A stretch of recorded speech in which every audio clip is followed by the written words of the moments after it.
Thank you for watching this presentation on how clear-cutting our forests has pushed us past global tipping points on biodiversity loss and climate change, but how here in British Columbia, Canada, we can grow our old-growth forests back and heal the damage we've done.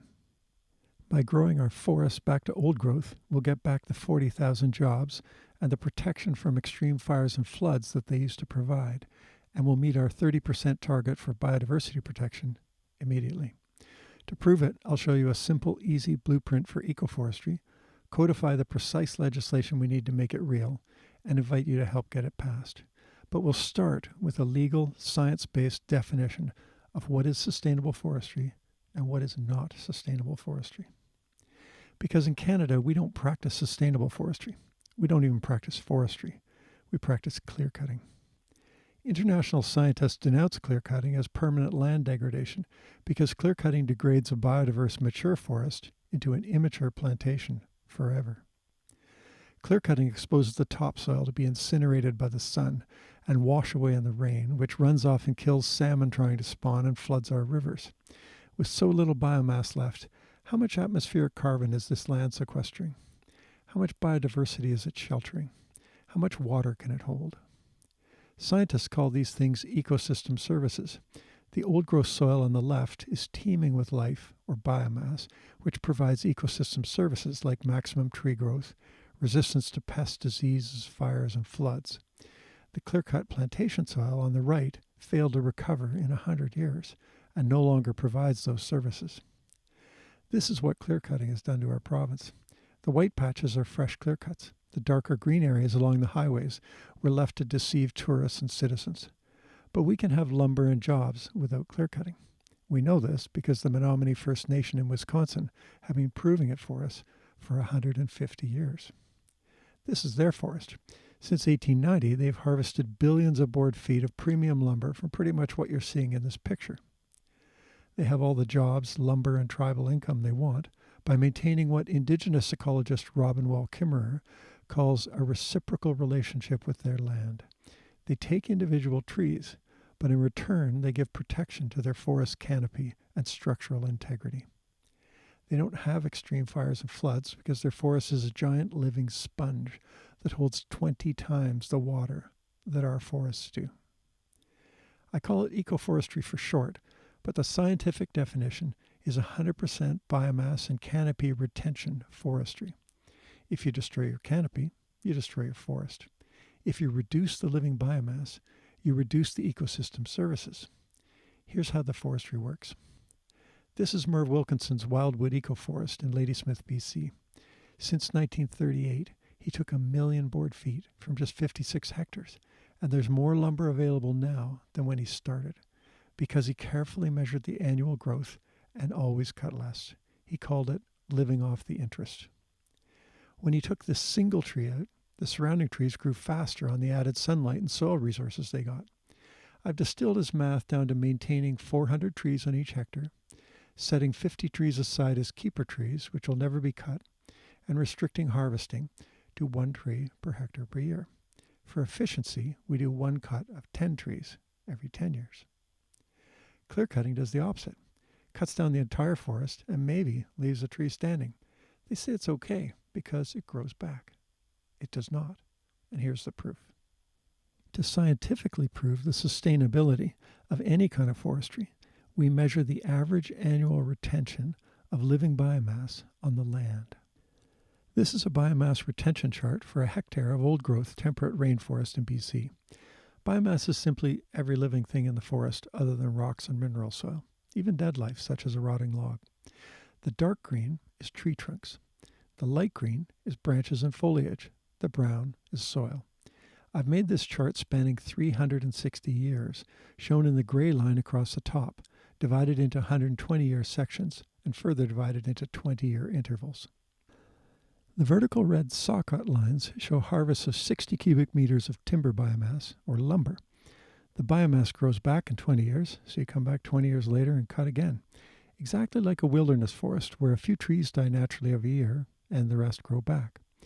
This is an average of 1 tree per hectare per year. After 360 years of living off the interest, you have sustained the same amount of biomass as when you started. Now let's compare to clear cutting. Scenario A on the left is 120 years of ecoforestry. Scenario B starts with the big red clear-cut line. Virtually all the living biomass is destroyed. After 60 years, a small amount grows back, but it's clear-cut again, forever. To quantify land degradation, we count the average annual biomass retained on the land, which is only 10% in clear-cutting, and we count the reduction in ecosystem services. The green column counts biomass reduced from 3,500 cubic meters per hectare down to only 350. The blue column counts water reduced from 1,500 cubic meters to only 150 cubic meters. On the far right, loss of annual carbon sequestration from 86 tons per year to only 9 tons per year. I'll be publishing this chart in Nature magazine as proof that clear-cutting scientifically constitutes forest loss, because removing 90% of the average annual biomass removes 90% of the ecosystem services forever. It never grows back. The 90% drop in average annual biomass is a constant across all forest ecosystems. The scientific breakthrough is establishing average annual living biomass retention as the yardstick with which we can calculate how much clear-cutting reduces ecosystem services. We can use the chart to prove that only clear-cutting 1% every year is also not sustainable. Only cutting 1% is just extending the cutting rotation back to 100 years, where it was in 1970. Their trees can never get older than 100 years. The forest can never be restored to old growth, and their land is still degraded 85%. Being 5% better than a 60-year rotation won't stop the fires and floods, the beetles, the layoffs, and the mill closures. This biomass retention chart on ecoforestry restoration back to old growth shows how a truly sustainable forestry system quickly restores the total biomass to the original old growth baseline. Notice how the 20-year red harvest cuts in column B quickly become the same as cuts in column A. Our overall annual yield, what the province calls the allowable annual cut, or AAC, increases immediately from current levels, because we'd be gently active on our entire 20 million hectare timber harvest land base instead of clear cutting and waiting 80 years to return, which is incredibly inefficient. Simply by restricting our annual cut to less than our annual growth on each and every hectare, in just 50 years we'd get back to 50% of our lost biomass, 5 times what we have now, and in 100 years we'll be back to 75%. Every year, as we got more biomass back, we get more lumber, more jobs, more protection from biodiversity loss, beetles, fires, and floods. But until we make the changes, we'll continue to suffer the consequences of clear cutting. We need to make the switch immediately, because now that we can scientifically count the damage on each hectare, we can multiply it out and count the damage over the entire timber harvest land base. I based this next series of charts on Conservation North's fabulous Seeing Red map, which adds up all of BC's loss of forests that were undisturbed by human industrial activity, what scientists call primary, which I'm calling untouched. Unforested areas and mountaintops are white, and our few remnants of uncut primary forests are green. The red area includes 5 million hectares of deforestation lost to agricultural land, cities, and roads, and 20 million hectares of land degradation of the timber harvest land base. Clear cutting has stripped 90% of the biomass from 1/4 of BC's entire land base. That's 80 cubic kilometers of living biomass, a giant sponge 3 times the volume of Lake Okanagan. That missing biomass no longer sequesters 1 billion tons of carbon every year.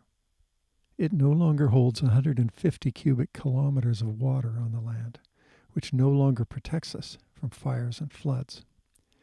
Those missing old-growth forests no longer protect biodiversity, to the point where BC has become known internationally as an extinction hotspot. We've lost 20 billion cubic meters of premium lumber, which has cost us 50,000 jobs in just 30 years. But there's a light at the end of the tunnel, and it's not a train.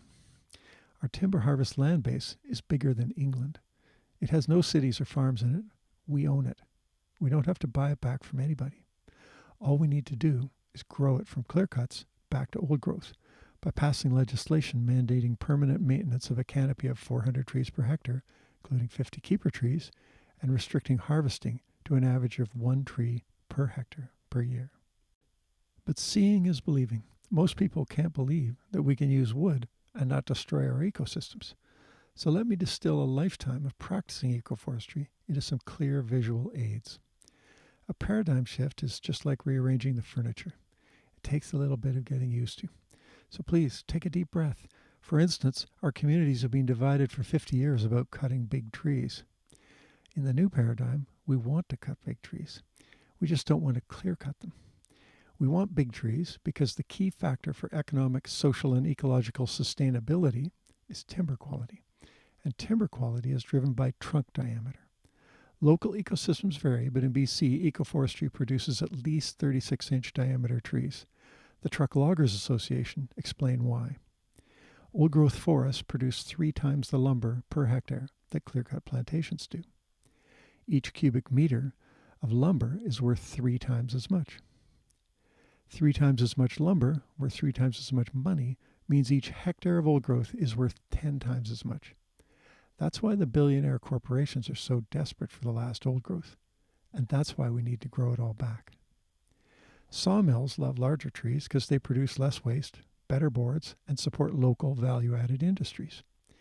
To get bigger trees, we have to space them properly, because forests have evolved over 300 million years to respect each other's boundaries with crown shyness. The trees on the left have a 5-meter crown, the maximum possible at 5-meter spacing. They produce 36-inch trunks. Because the trees on the right are spaced at 2.5 meters, they can only produce 2.5-meter crowns and 12-inch trunks. They can only make 12-inch trunks because at 2.5-meter spacing, their roots can't gather enough water and nutrients, and their needles can't gather enough sunlight to grow bigger. Overcompeting in 90% degraded soil means twice the trees per hectare only generate 1/3 the lumber. The sweet spot for optimal biomass production and quality lumber growth is between 5 and 6 meters. Ecoforesters use a range from 4 meters to 7 meters, but to simplify the concept for demonstration, I'm using 5-meter spacing, which yields 36-inch diameter trunks and 400 trees per hectare. To get bigger trees, we also need to give them time. This slideshow on how to rehabilitate a clear-cut starts with freshly planted seedlings on 3-meter spacing. In 10 years, they'll be about 10 feet high, but let them grow to develop canopy. 20 years old is the perfect time to space trees, when they're small enough to handle, but tall enough to protect the soil. Simply remove any trees closer than 4 meters apart and plant any gaps larger than 7 meters.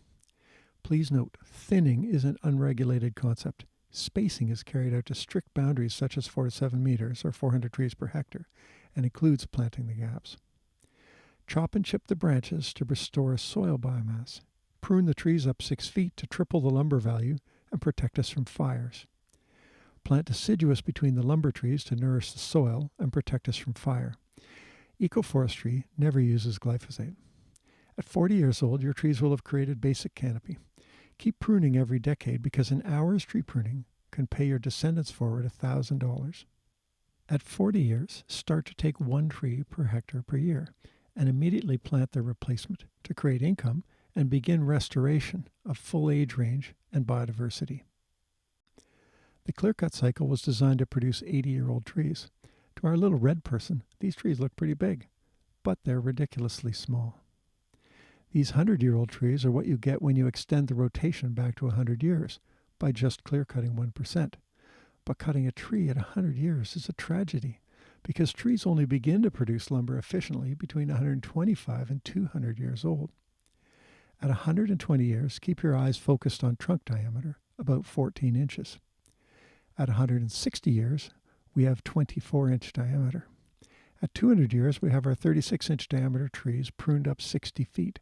No branches mean no knots, so our wood is worth 3 times as much. As anyone knows who's ever tried to buy clear cedar for a deck. If money, lumber, and biomass are what we're after, the choice is pretty clear. Growing trees more efficiently is how 100% biomass and canopy retention forestry maximizes the ecological, social, and economic value of land.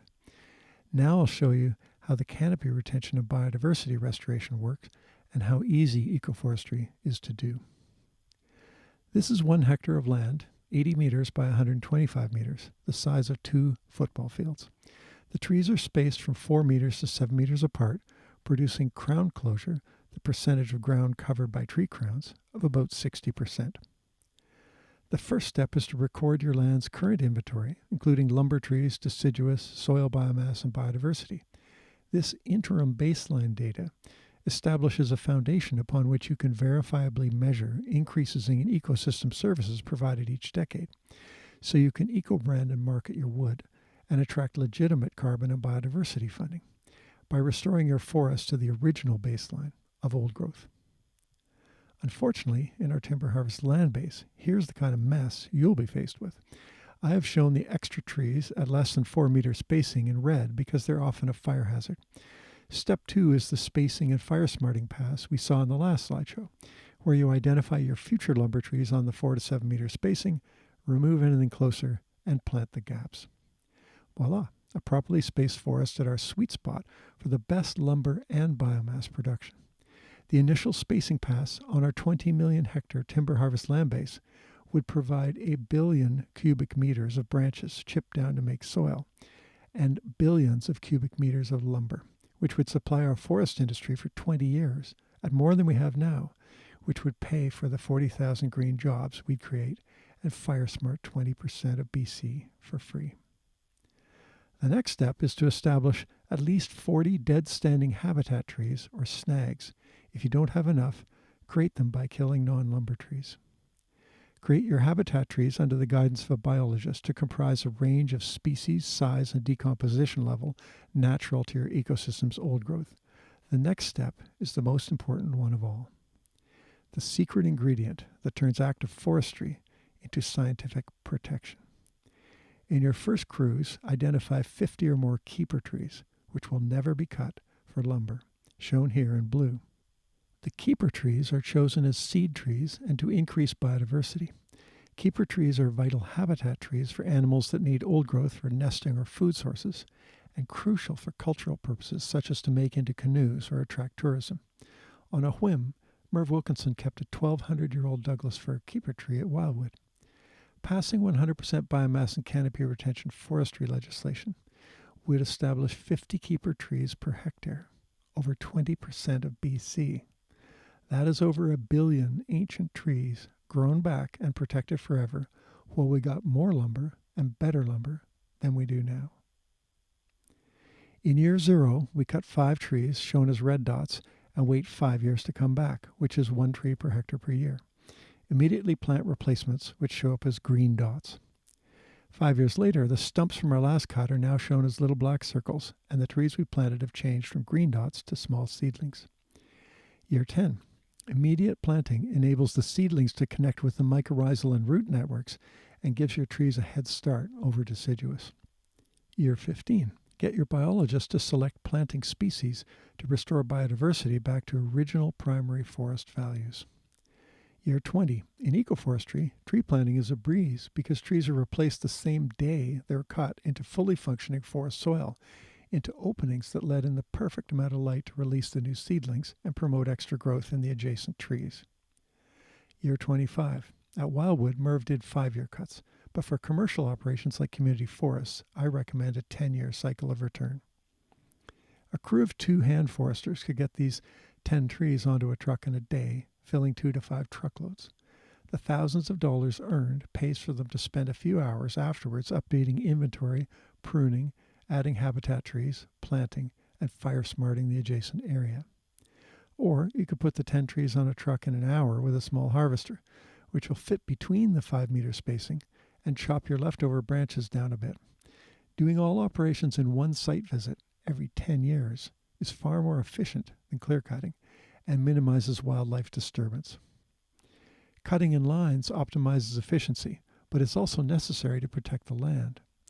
UBC soil scientist Dr. Cindy Prescott tells us that underground tree connectivity only extends 5 to 10 meters.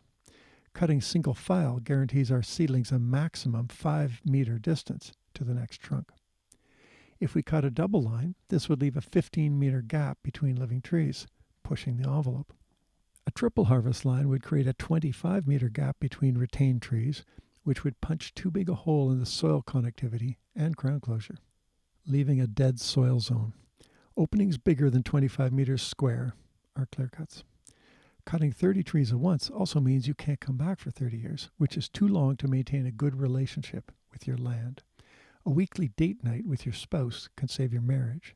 Visiting your land every 10 years can save your ecosystem. In the bottom left corner, the first trees we cut 40 years ago have filled out to 5 meter wide, restoring our crown closure.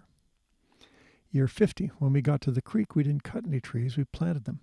In EcoForestry, we're always optimizing density, biodiversity, and genetics. 60 years on, and crown closure is improved. Now I'll click you through 140 years quickly. Focus your eyes on the overall canopy.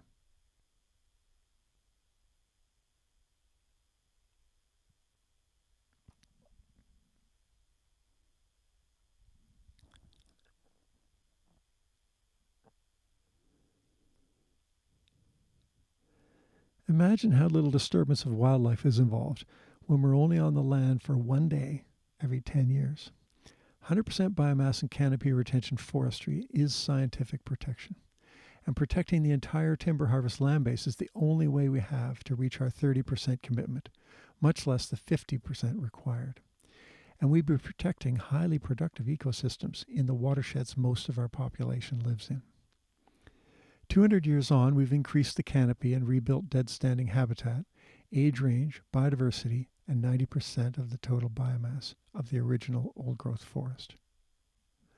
By rebuilding the volume of biomass to pre-contact levels, we restore the lost jobs and pre-contact levels of all the ecosystem services that used to protect us from global warming, beetle problems, and extreme fires and floods.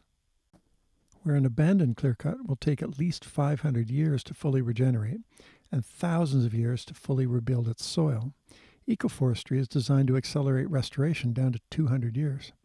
If you're a community forest, you can start tomorrow. Here's how. Divide your land up into watersheds. Do the initial cruising, spacing, and fire smart pass on the entire valley, paid for by the wood removed. Now each of your hectares has 400 trees, 50 keeper trees, and 40 dead standing habitat. Divide each watershed into 10 sections and start doing 10-year cuts of 10 trees per hectare. Section 1 is year 1. Section 2 is year 2. Work your way around the valley until 10 years later, you're back at square 1. Section 1 is now year 11. Then just keep circling the valley as the biomass, biodiversity, and lumber value get better each time, forever. For each section, you can easily calculate how much labor you'll need and money you'll make using the government data on the age range of each area and number of trees per hectare. Red areas are 0 to 20 years and are planting only. Orange is 20 to 40, where you'll be spacing your excess down to 400 trees per hectare if needed. At 40 years, start harvesting. This area you're seeing is 4,000 hectares. Each annual section is 400 hectares, which will give you 4,000 trees every 10 years. The whole plot will give you 4,000 trees a year. You'll be living off the interest. If we did this across the timber harvest land base, that's 20 million trees a year. When I started my project to design the legislation and practice of 100% biomass and canopy retention forestry, I was fortunate enough to be able to ask Dr. Suzanne Simard for guidance. She said, "The legislation needs to change the relationship between humans and forests from exploitive to protective."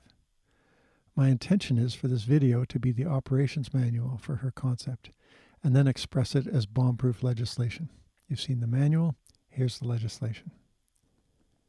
This legislation would fit in a few pages and supersede the hundreds of pages of dysfunctional mess we have right now, just like when we gave women the vote or banned lead and gasoline.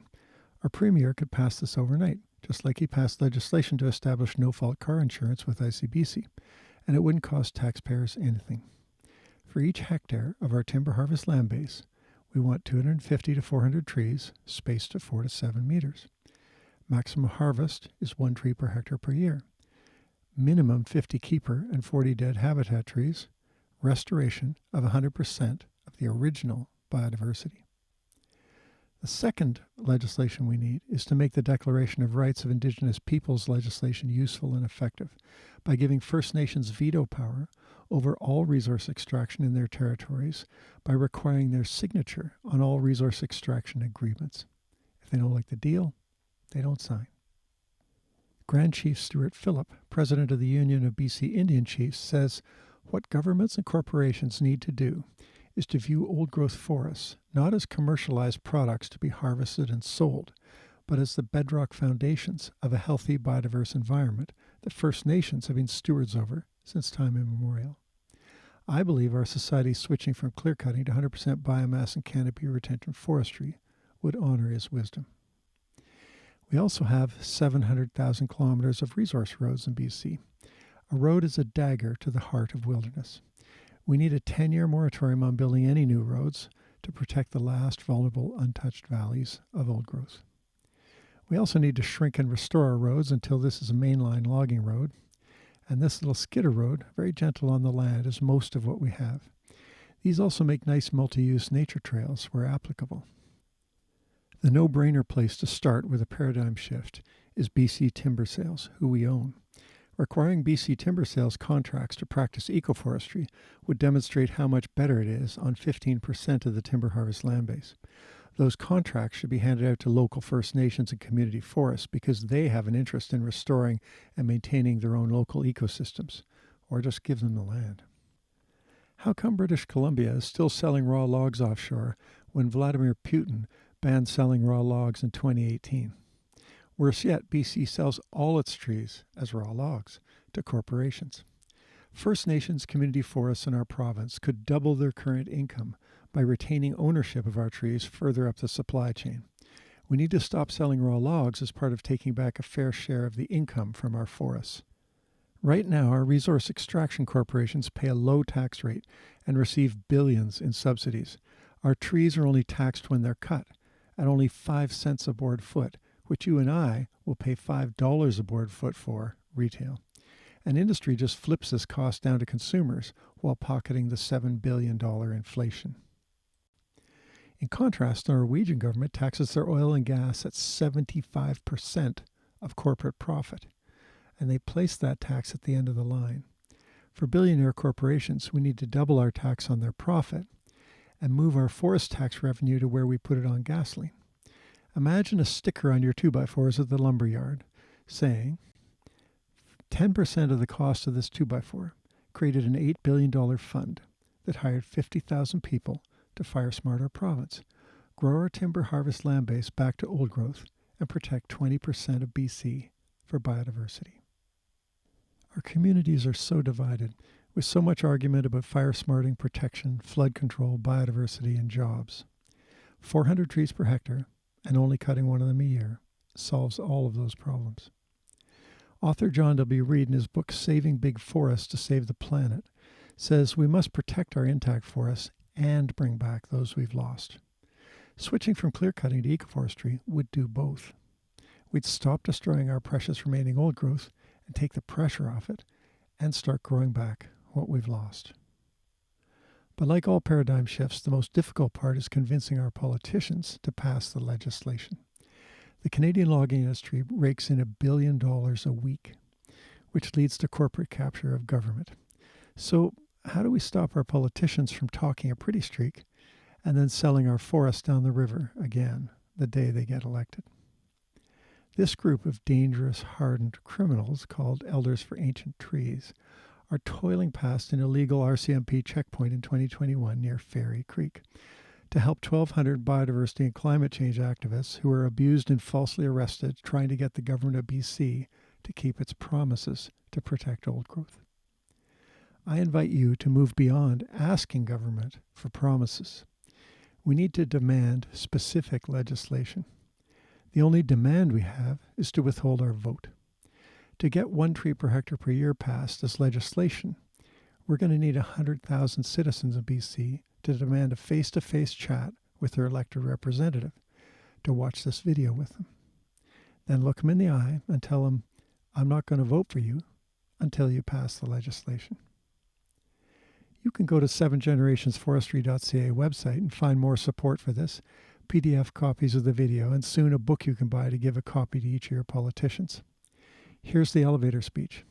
Instead of cutting down the entire forest and leaving 1 tree standing, we'll leave the entire forest standing and just cut down 1 tree at a time and get 50,000 jobs back and put out the fires and floods and save the caribou and spotted owls and the future of our children and the web of life on which we all depend. Thanks again for listening.